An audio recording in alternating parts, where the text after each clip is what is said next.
everybody, I'm Tom Vasel and welcome to Week in Review. This is where we talk about the reviews that we did last week and give you short summaries of them. And then if you want to see some of the videos and things that we've done, I put links in the comments below. Here we go. Hey everybody, Z Garcia here. Last week we put out a new board game blender talking about guilty pleasures, games we don't want to tell you we like, but we'll tell you in that blender episode. Go check that out. And then I reviewed a few games. I reviewed a game called Freaky, which is a card game, set collection kind of card game. You play cards, and then when enough have been played on the board, you can steal a set and score those. It's very samey. It's Uno-esque, and not in a good way. So you can definitely safely skip it. Lots of better card games, even light ones. I reviewed Diesel Demolition Derby, when this is a simultaneous card reveal kind of game with robots fighting. And it kind of has a drafting vibe to it too, because after you do that, you pass your hand to the next player, and you get a new hand from the player on your other side. It's the kind of game where at the end of a round, and that means all the cards have been played, you win a token. It's a piece of a gear. But to win the whole game, you need 3 pieces of a gear. And the game plays up to 6 people.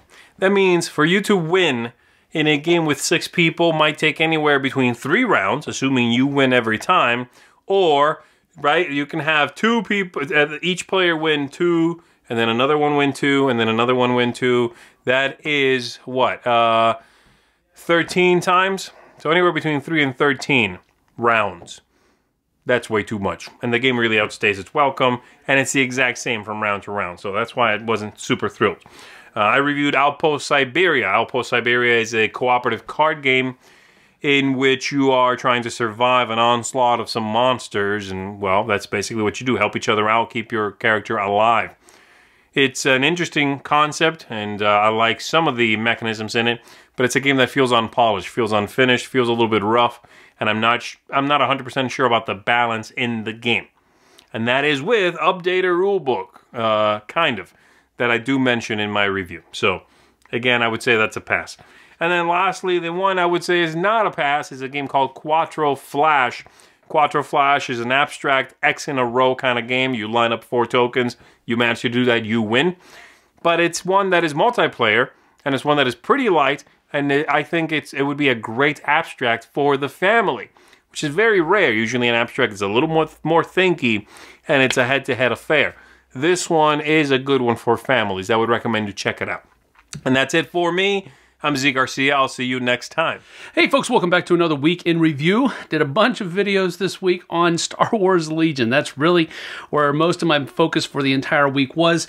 Tom and I did a Miami Dice of Star Wars Legion. You can go check that out.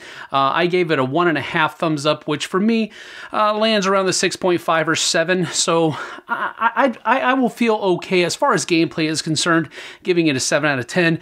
A seal of approval. But there's a lot of caveats in there, so you really want to go watch that video to see what all those different details are for the review. We also did a playthrough of Star Wars Legion with myself and Vernon at the helm of that game. Vernon taking the Imperials, me taking the Rebels. So you can watch that as well to get a good feeling on how the game actually plays out on the table. Also did What's in There videos for all of the different expansion boxes that we have received for review copies. So I did the Rebel Troopers, I did the Stormtroopers, I did the ATRT Walker, I also did these 74Z speeder bikes, and I did one for the Air Speeder, the Snow Speeder, and the ATST combined.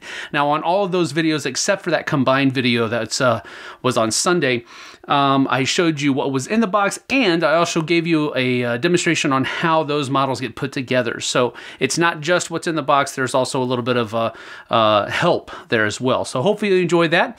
But really, that's it from me. So we thank you so much for joining us. See you on the flip side. And for me, okay, well, actually, I didn't do a lot of reviews last week, but I did some previews of some games. I took a look at games from Plan B. I took a look at Reef, which is a new game from Emerson Matsuuchi. Really great, simple card-playing game where the cards let you put pieces on the board and score them. Coimbra, which is a new game from the folks who made, or two of the designers who did Lorenzo Magnifico, and has that same kind of feel where you're drafting dice and using these dice to get cards. Some really cool concepts there. And then I also took a look at the new Century and compared it to the first one, and then also showed how they combine together. All these videos were done with the help of Emerson Matsuuchi explaining them. I did some top 10 lists, my favorite sports games, my favorite racing games, and my favorite abstract games. Gave the best of designers Kevin Wilson and Stefan Feld. We showed off the Randolph game pub and took a look at the mega game that we played way back at Dice Tower Convention. So a lot of stuff there. The reviews I did were this. Basically just stuff for Rising Sun. I took a look at Rising Sun Monster Box, which is cool. More monsters, right? Great, so if you want some more monsters for the game. Dynasty Invasion, which adds 2 more factions, and their own gods, which really a cool little thing. I would easily get this if I have, well, I do, if I was, I have Rising Sun, but if I was buying it, I would get this one for sure, but I would definitely get Kami Unbound. This one here lets the Kami come onto the board. You kind of fight over them. They move around. They change things. Very similar in how it feels. Similar to like the gods that were added to Blood Rage. Kind of that same kind of vibe. Really enjoy this one. This is a must for me. Well, that's it. We'll see you guys next time. Until then, I'm Tom Bass. We've been watching Week in Review on the Dice Tower.